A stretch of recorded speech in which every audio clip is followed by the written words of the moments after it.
ಬೆಂಗಳೂರು ಪೊಲೀಸರಿಗೆ ಬಾಂಗ್ಲಾ ವಲಸಿಗರ ಟೆನ್ಷನ್ ಶುರುವಾಗಿದೆ. ಪಶ್ಚಿಮ ಬಂಗಾಳದಲ್ಲಿ ಸರ್ಕಾರ ಬದಲಾದಂತಹ ಹಿನ್ನೆಲೆಯಲ್ಲಿ ಬಾಂಗ್ಲಾ ವಲಸಿಗರು ಬೆಂಗಳೂರಿಗೆ ಬರುವಂತಹ ಶಂಕೆ ಇದೆ. ಈ ಬಗ್ಗೆ ಅಲರ್ಟ್ ಆಗಿರೋದಕ್ಕೆ ಗುಪ್ತಚರ ಇಲಾಖೆ ಮಾಹಿತಿಯನ್ನ ನೀಡಿದೆ. ಪೊಲೀಸರಿಗೆ ಅಲರ್ಟ್ ಆಗಿರಿ ಅಂತ ಹೇಳಿ ಕಮಿಷನರ್ ಅವರು ಸೂಚನೆ ಕೊಟ್ಟಿದ್ದಾರೆ.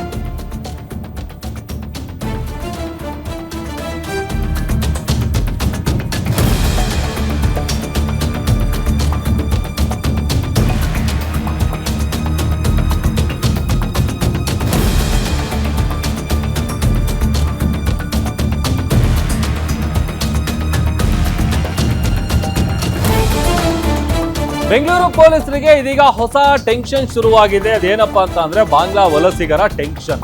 ಬಿಕಾಸ್ ಪಶ್ಚಿಮ ಬಂಗಾಳದಲ್ಲಿ ಸರ್ಕಾರ ಚೇಂಜ್ ಆಗಿದೆ. ಹೀಗಾಗಿ ಬಾಂಗ್ಲಾ ವಲಸಿಗರೆಲ್ಲ ಬೆಂಗಳೂರಿಗೆ ಬರಬಹುದಾದಂತಹ ಶಂಕೆ ಇದೆ. ಈ ಬಗ್ಗೆ ಅಲರ್ಟ್ ಆಗಿರಿ ಅಂತ ಗುಪ್ತಚರ ಇಲಾಖೆ ಮಾಹಿತಿಯನ್ನ ನೀಡಿದಂತಹ ಹಿನ್ನೆಲೆಯಲ್ಲಿ ಪೊಲೀಸರಿಗೆ ಅಲರ್ಟ್ ಆಗಿರಿ ಅಂತ ಕಮಿಷನರ್ ಸೂಚನೆ ಕೊಟ್ಟಿದ್ದಾರೆ. ಅಕ್ರಮ ವಲಸಿಗರ ಮೇಲೆ ನಿಗಾ ಇಡಿ ಅಂತೇಳಿ ಖಡಕ್ ಸೂಚನೆಯನ್ನ ನೀಡಲಾಗಿದೆ.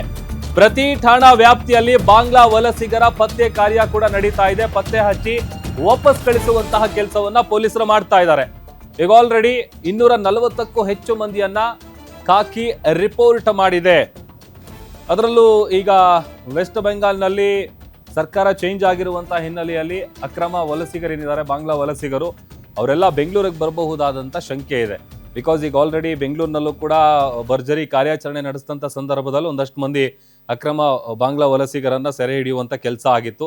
ಅಂದರೆ ಬೇರೆ ಕಡೆಯಿಂದ ಬಂದು ಇಲ್ಲೇ ಇದ್ಕೊಂಡು ಇಲ್ಲೇ ಠಿಕಾಣಿ ಹಿಡ್ಕೊಂಡಿರುವಂಥವ್ರನ್ನ ಈಗ ಆಲ್ರೆಡಿ 240ಕ್ಕೂ ಹೆಚ್ಚು ಮಂದಿಯನ್ನ ಪೊಲೀಸರು ರಿಪೋರ್ಟ್ ಮಾಡಿದ್ದಾರೆ ಎನ್ನುವಂಥ ವಿಚಾರ ಕೂಡ ಗೊತ್ತಾಗಿದೆ. ಹಾಗಾಗಿ ಹದ್ದಿನ ಕಣ್ಣಿಟ್ಟಿದ್ದಾರೆ ಪೊಲೀಸರು. ಜೊತೆಗೆ ಹೆಚ್ಚು ನಿಗಾ ಇಡಿ ಅಂತೇಳಿ ಖಡಕ್ ಸೂಚನೆಯನ್ನು ಕೂಡ ಕಮಿಷನರ್ ಪೊಲೀಸರಿಗೆ ನೀಡಿದ್ದಾರೆ.